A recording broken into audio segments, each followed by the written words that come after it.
Група од неколку стотина дечиња овде во соборниот храм гласно ја пееја онаа бадникова песна, помалку застарена и сега со иницијатива како на Бегорскиот манастир, така и на Сдруженијето Бадникарско движење. Има иницијатива оваа песна да се врати повторно во традицијата која што е во духот на христијанската вера, и ќе прочитам неколку стихови. Вечниот Бог слези и во дева се всели. Царот на сите и Господ светот дојде да го преобрази. Светците пред Господа да се поклонат, роден во пештера. Нешто вака звучеше песничката која што оваа бадникарска песна, која што децата ја пееа освен овде во соборниот храм, ја пееа и уште во неколку поголеми цркви во Скопје, а ја пееа и пред домот, односно во домот на претседателот на семејството Иванови. Тие му ја пееа песничката и на поглаварот на Македонската православна црква, кој како добар домаќин ги удостои и со поделување на постни бадникарски пакетчиња. Тука атмосферата ја стоплија и овие дечиња кои што ја пееа Господ, односно песничката Вечен е Бог, бадникарска песничка која што има тенденција да ја замени она традиционална, обичајна коледарска песна. Предлагам сега тука да ја слушнеме пораката на поглаварот на Македонската православна црква, кој што пред околу половина час им се обрати тука на дечињата. Како никогаш досега народите се спротивставени едни спроти други.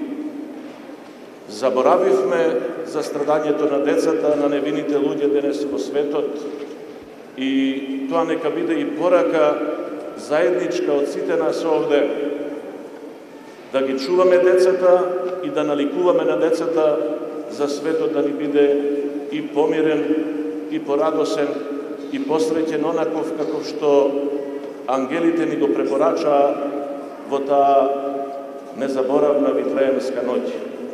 Нека ни честит празникот и ќе речам уште еднаш, и ние возрастните да се угледаме на вас. Ви благодарам за радоста што ја донесовте по скопските улици, ја донесовте овде во соборниот храм, а од тука да ја испратиме до сите добри луѓе со добра волја. Нека ни е честит утрешниот празник и вековно да се радуваме на Христовото доаѓање на земјата. Честит празник уште еднаш. Инаку, карактеристично за поворките и дечињата кои што цело време ја пееа ова бадникарска песна е тоа што напред носеа пештера, импровизирана пештера со родителите на малиот Исус, символизирајќи ја веста за Христовото раѓање. Тоа е всушност и целта, како што можевме да слушнеме од изјавата на поглаварот господин Стефан, оваа радосна вест да дојде до сите христијански домови.